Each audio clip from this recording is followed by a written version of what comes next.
How can losing money help you grow your lawn care business? Stay tuned, I'll tell you all about it.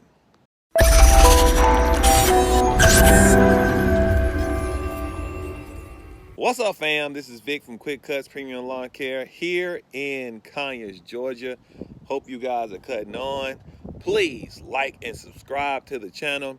Your boy show can use some more subs, and that's a goal for me to get to 3,000 subscriber by the end of this year, which was a goal from last year, which I didn't meet. So, on to why you're here on the channel. How can you actually lose money and also grow your lawn care business? Well, fam, the way you lose money and grow your lawn care business is to make sure you don't do that again. A lot of times we go out and we do things, and for myself, sometimes it's the first time I have to do it. For example, I had a big mulch job and it wasn't clear on how the client or what the vision of the client. A lot of times a client's vision is not your vision, and the client's vision is not associated with their budget. Let me break that all down. Client may have $600, but what she really wants is a $1,500 job, which you didn't tell her that she couldn't get it for $600. Yeah, I had a situation like that where a client really wanted something and it really didn't fit her budget. Now, I'm gonna own some of this mistake because one of the things that we didn't do, we didn't properly estimate the time to do the cleanup. So I lost money in this, and I lost several dollars in it. Matter of fact, I not only did lose money, I paid out money to my workers. Now, one of the things I can say, how do I grow my lawn care business from this, is because I learned something from it. Number one, I learned that when you're going to give a person an estimate, give it in stages. Stage number one, ma'am, you have a cleanup, and your cleanup price is this. Once that cleanup is done, then we will quote you a price on what it would take to do your mulch job. We didn't do that. We quoted the mulch job along with the cleanup, and we got the mulch there at the same time we was trying to do the cleanup, and the cleanup and the mulch job ran together, and it didn't look pretty at the end. I will admit that. We start time crunching and we were trying to make up time and everything. And when you start doing that, you may start cutting corners. Matter of fact, I'll admit that my guys started cutting corners, and you know what I had to do? I had to stop doing what I'm doing, which is selling the work. I typically are on the phones and answering phones, selling them work. My boy, my partner, he's the one out doing the work.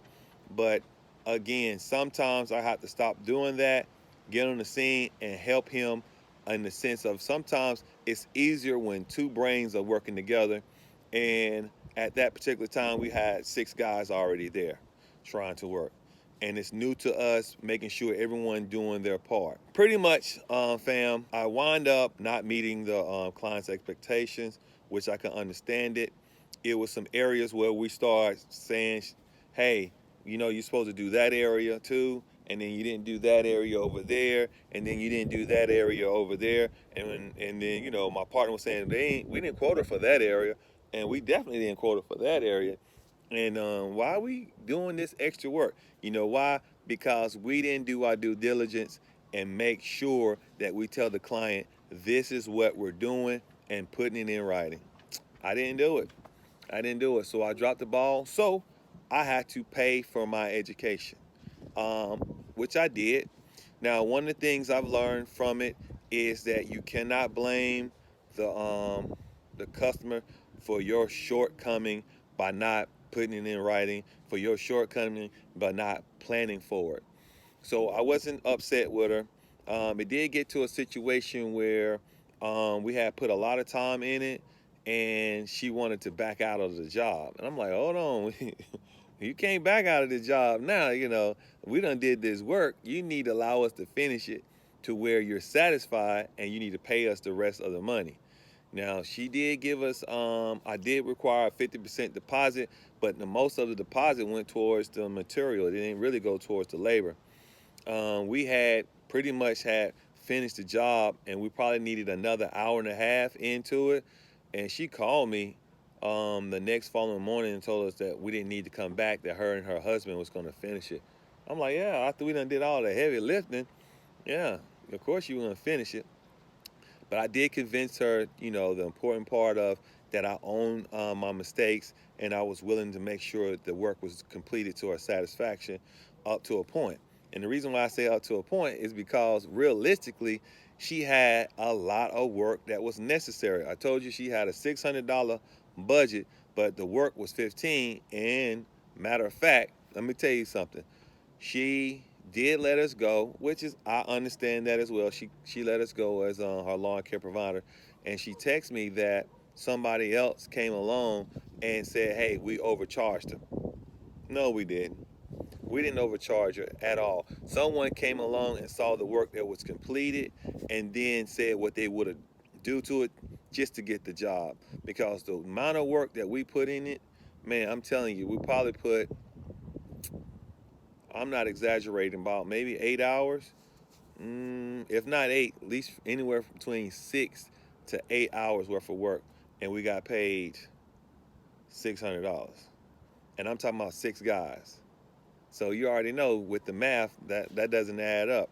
But I'm not going to complain and make it her fault.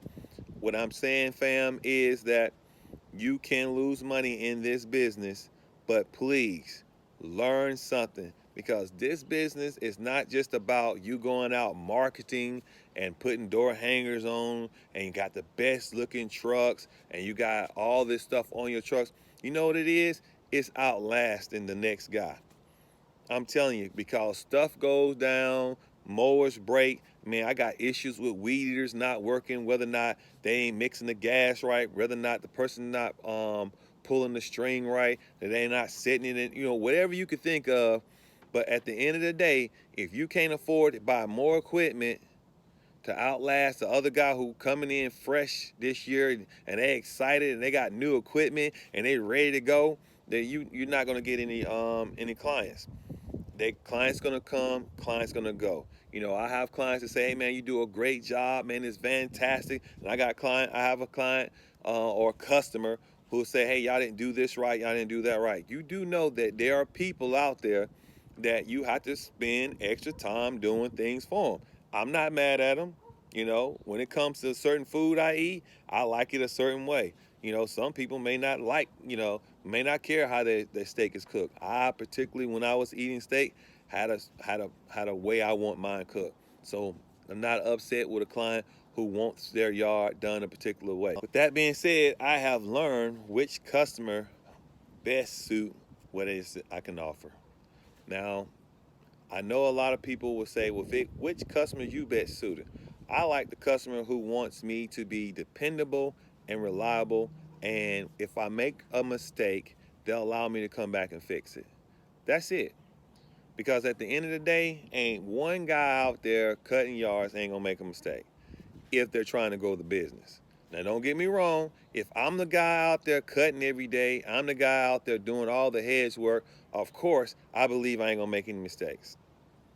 Because I'm the one doing it.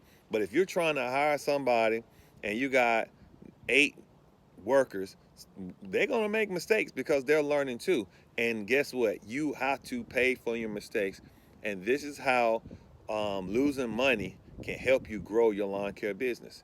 Meaning that you learn how to fix those problems where those problems may occur. One of the things that I know that this year, all praises so far, it hadn't happened to me, is the fact that we hadn't slung a rock through a window. Hopefully it won't happen again this year, because I tell my guys, hey man, we spray those flower beds. We don't do that. We pull that. And if someone does have rocks, I make sure that if we're going to touch those areas, I make sure I ask the client if it's okay. If we do this for you, if a rock goes through your window, we're not going to be charged for it. I tell my guys that, because at the end of the day, if they do that, they're paying for it. So fam, don't be afraid of taking on some work that you may be a little uncomfortable. And the only reason why I say that is because your clients are going to ask you to do things, and if you keep referring to your clients, to other people who may do that work, eventually that person will take your clients.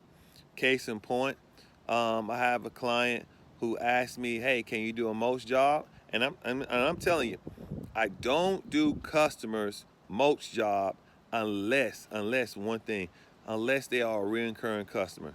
Now I do have a guy that I do his cleanup once a year. He's a recurring customer. I know what I charged him this year. I know I'm going to charge him the next year, and etc.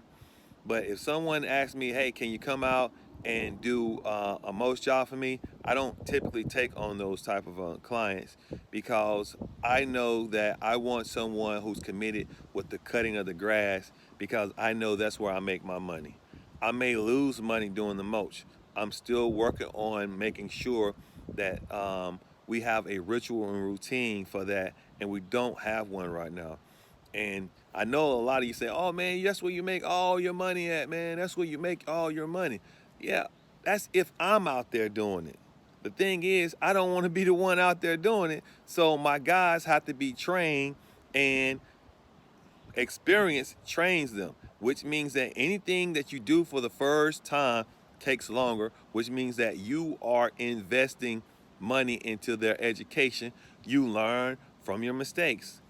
It's the way this business works. If you feel like you already know it, you're going to be out there doing it, because at the end of the day, unless you're trying to grow it, and unless you can split yourself into 100 of you got to teach somebody this, and they're going to say they got it. And when they get out there, it's going to take them a longer time to do it. So don't be afraid. I'm working on allowing people to do work and me stepping away. So fam, not to beat a dead horse, hope you understand what I'm getting at. Please like and subscribe to the channel. And always, man, cut on, lawn care family, cut on. I'm cutting out. Peace.